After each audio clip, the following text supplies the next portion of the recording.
Assalamualaikum warahmatullahi wabarakatuh. Halo anak-anak, selamat pagi semuanya. Bagaimana kabar hari ini? Semoga masih tetap semangat bersama Bu Marta untuk belajar dalam jaringan atau daring ya.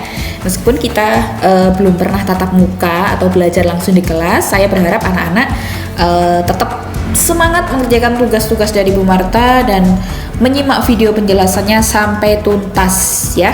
Nah, hari ini saya akan menjelaskan tentang muatan bahasa Indonesia dan juga muatan SBDP. Nanti ada praktek untuk pola lantai. Nah, apa saja di bahasa Indonesia?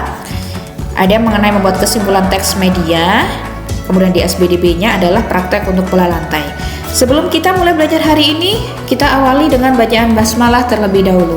Bismillahirrohmanirrohim. Nah, anak-anak kelas 5 yang hebat, di pertemuan sebelum-sebelumnya, Bu Marta sudah menjelaskan cara membuat kesimpulan isi teks media berdasarkan diagram atau bisa disebut juga dengan peta pikiran ya. Dan langkah-langkahnya itu sama. Yang pertama adalah anak-anak harus membaca terlebih dahulu teks media tersebut. Di setiap paragraf ditemukan kalimat utamanya dan ditemukan pokok pikirannya. Ya. Dan untuk membuat diagram atau peta pikiran itu, anak-anak dapat membuat pertanyaan dan jawaban mengenai informasi penting yang ada di dalam teks. Nah, kemudian anak-anak untuk muatan SPDP-nya, kita kemarin sudah belajar untuk melihat beberapa pola lantai dalam tari-tarian daerah yang sudah saya berikan link YouTube-nya, mulai dari tari saman, kemudian ada tari topeng, ada tari kecak dari Bali. Nah, sekarang anak-anak nanti harus praktek ya membuat pola lantai.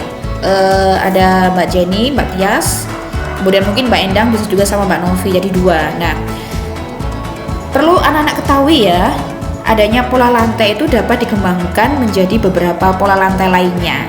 Dan pola lantai ini itu untuk membuat tarian itu semakin indah. Nah, contohnya misalnya tari saman yang memiliki pola lurus ke samping dan juga zigzag.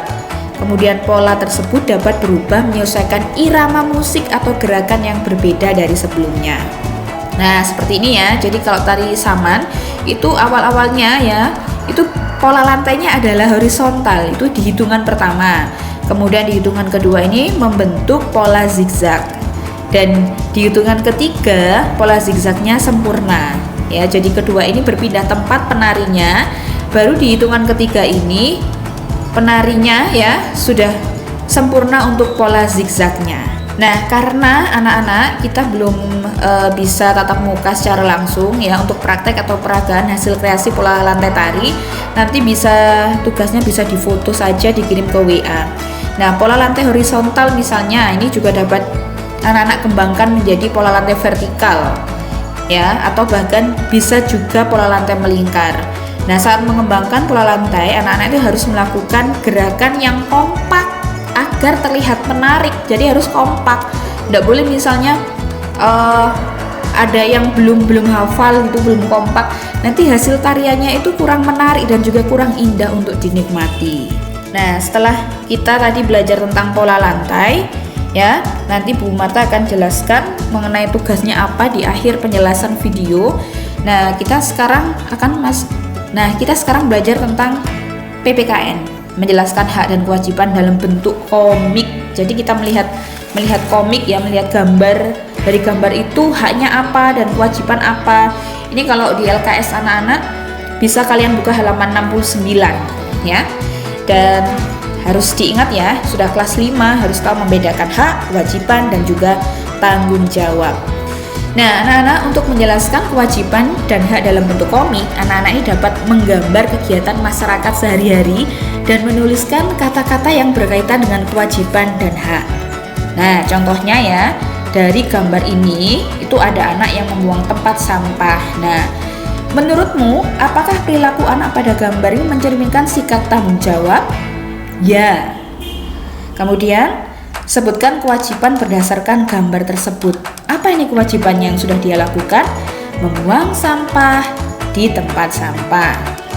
Sebutkan hak berdasarkan gambar tersebut. Jadi haknya apa? Kalau kita sudah membuang sampah di tempat sampah, maka kita mendapatkan lingkungan yang bersih dan nyaman. Yang keempat, pertanyaannya, apa yang terjadi jika kewajiban dalam gambar tidak dilaksanakan? Jadi dampak negatifnya apa? Berarti kita hidupnya nggak nyaman karena lingkungannya kotor dan bisa terjangkit penyakit. Itu ya, jadi maksud dari menjelaskan kewajiban, hak, dan tanggung jawab dalam bentuk komik adalah anak-anak menjawab atau melihat gambarnya terlebih dahulu apa yang sedang dilakukan di gambar tersebut. Semoga kalian paham ya anak-anak ya dengan penjelasan Bu Marta kali ini, dan tugasnya nanti akan saya tulis di slide terakhir video. Tetap semangat belajarnya, selamat menikmati libur. Wassalamualaikum warahmatullahi wabarakatuh.